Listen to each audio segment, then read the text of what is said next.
Good morning sa lahat. Tara, basa na tayo ng ating libro guys. Magandang balita, Biblia. Today is 20 July 2024. Nandito tayo sa aklat ng Ezekiel chapter 21, ang tabak ni Yahweh. Pakisabayan ako ng basa guys. Pare-pareho tayo dito matuto. Pag ganitong pagkagising natin, magbasa muna tayo ng Bible, magdasal muna tayo kay Father God bago tayo magtrabaho. Ganon kasimple yung buhay natin araw-araw. Ezekiel chapter 21 verse 1.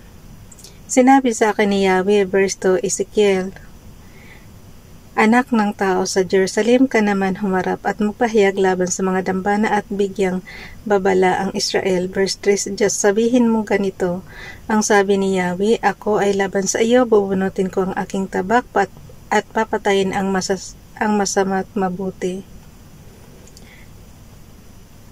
Verse 4, ang pagbunot ko nito ay laban sa lahat ng tao mula sa timog hanggang sa hilaga. Verse 5, sa pamagitan nito'y makilikilala ng lahat na akong si Yahweh ang nagbunot ng tabak at hindi ko ito isusuksok muli. Verse 6, kaya Ezekiel, manangis kang walang tigil at iparinig mo ito sa kanila. Verse 7, kapag itinanong nila kung bakit ka na naghoy, sabihin mong dahil sa balitang iyong narinig. Kapag ito'y nagkatotoo, paghaharian ng takot ang lahat ng tao, mangangalay ang lahat ng kamay, panghihinaan sila ng loob, at mangangalog ang lahat ng tuhod.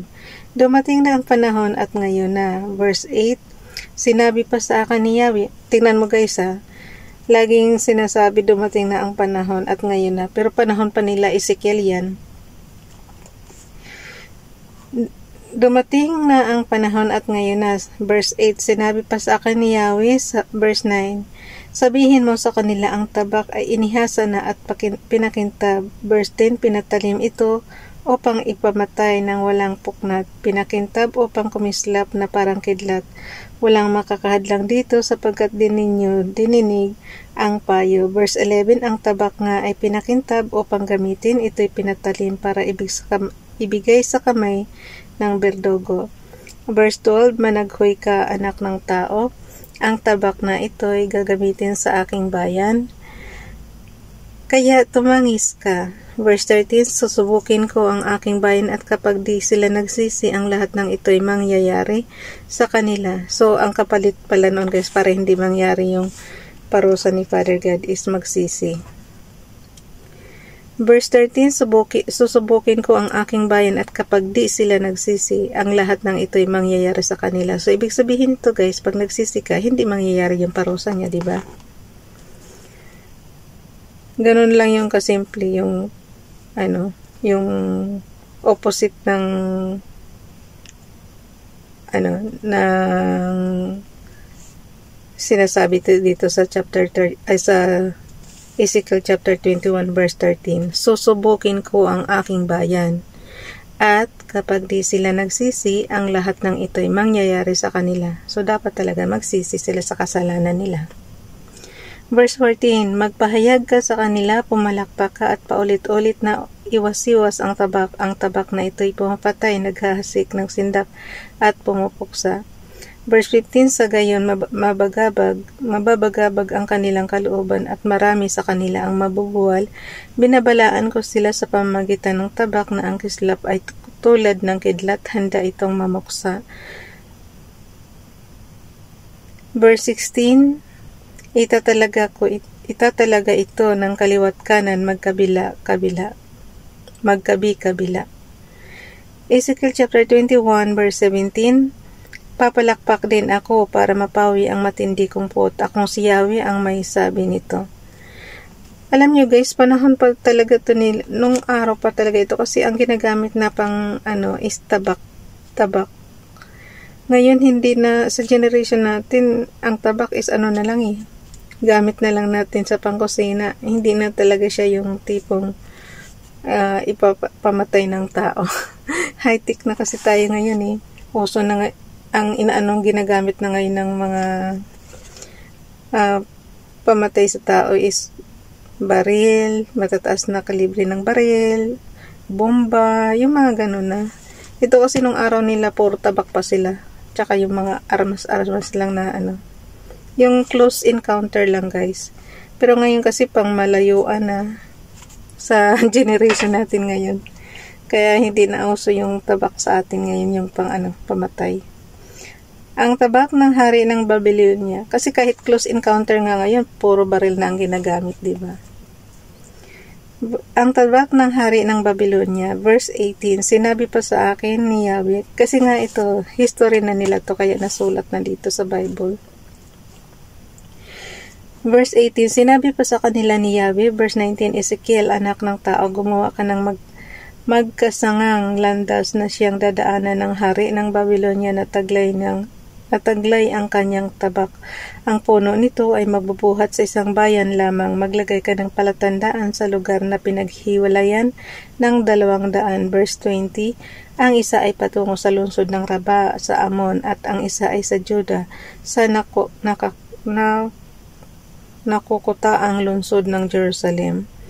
Verse 21, pagdating ng hari ng Babylonia sa sangandaang iyon, hihinto siya upang sumangguni sa kanyang Diyos-Diyosan. Hahaluin niya ang kanyang mga palaso sa lalagyan at susuriin ang atay ng hayop na panghandog. Verse 22, mabubunot niya ang palaso na may tatak na Jerusalem. Ito ang hudyat ng paglusob upang wasakan nila ang mga pintuang bayan at magtayo ng mga tanggulan. Verse 23, subalit ito'y hindi pinaniwalaan ng mga taga-Jerusalem dahil sa kanilang mga kasunduang pinagtibay. Ngunit ito'y mangyayari para maalala nila ang kanilang kasamaan at magbabala na mahuhulog sila sa kamay ng mga kaaway.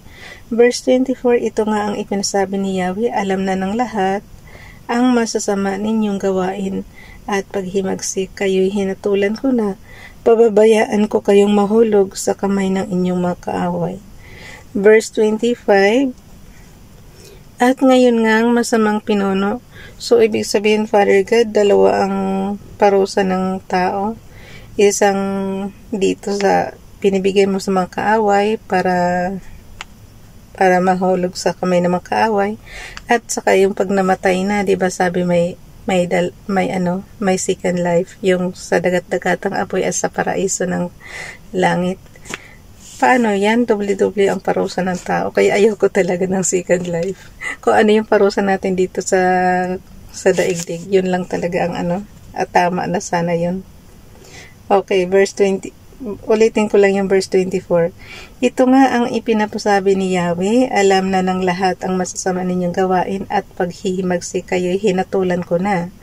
Pababayaan ko kayo mahulog sa kamay ng inyong mga kaaway. O tingnan mo lang yung hatol, guys. Verse 25, at ngayon, masamang pinuno ng Israel, dumating na rin ang iyong oras, ang pangwakas na parusa sa iyo. Verse 26, ako ng si Yahweh, ang may sabi nito, hubarin mo na ang iyong turbante at korona. Mababaliktad na ang dating katayuan, ang hamak ay dadakilain at ang mga namamahala ay aalisin sa tungkulin. Verse 27, lubusan kong wawasakin ang lungsod sa pamamagitan ng taong pinili ko upang magsagawa nito. Ang hatol laban sa mga Amonita. Ezekiel chapter 21 verse 28, Ezekiel, anak ng tao, magpahayag ka laban sa mga Amonita dahil sa paghamak nila sa Israel. Sabihin mong, ako si Yahweh, ganito ang sabihin mo, ang tabak ay binunot na upang ipamuksa, pinakintab ito upang kumislap at kumuhit na parang kidlat. Verse 29, huwad ang kanilang pangitain at kasinungalingan ang kanilang mga pahayag, ang tabak ay igigilit sa kanilang lalabunan dahil sa kanilang kasamaan. Ito na ang kanilang wakas, ang pangwakas na parusa sa kanila. Ezekiel chapter 21 verse 30, isuksok muli ang tabak, ikaw ay paparusahan ko sa bayan mong tinubuan. Verse 31, ibubuhos ko sa iyo ang galit kong nag-aalab na parang apoy, ibibigay kita sa mga taong walang pakundangan kung pumatay ng kapwa. Ezekiel chapter 21 verse 32, tutupukin ka sa apoy, ang iyong dugo ay mabubuhos sa sariling bayan at wala nang makagugunita pa sa iyo. Akong si Yahweh ang may pahayag nito. Ay, bukas na itong chapter 22, guys, ang kasamaan ng Jerusalem. Tingnan mo, no, ang Biblia talaga nakatutok lang sa Jerusalem, sa Judah, sa Israel. Nakatutok lang talaga siya doon. sa Babylonia. So, sa laki ng daigdig, paano naman yung ibang daigdig? Ibang bansa, di ba? So, Egypto, nababanggit din dito sa Bible. So, parang, na doon lang umiikot yung istorya ng Bible. Paano naman kami, Father God, malayo kami sa lugar na yan? Anong sitwasyon namin nung araw? Kasi may mga ninuno rin tayo nung araw, guys, di ba?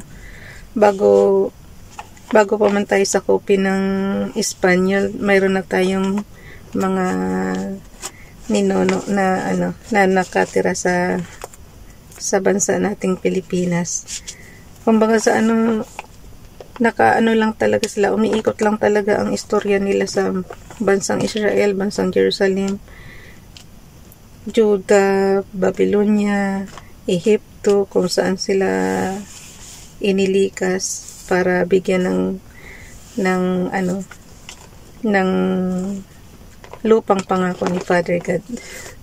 Okay, hanggang dito na lang, guys. Bukas na itong chapter 22. Bye everyone. God bless.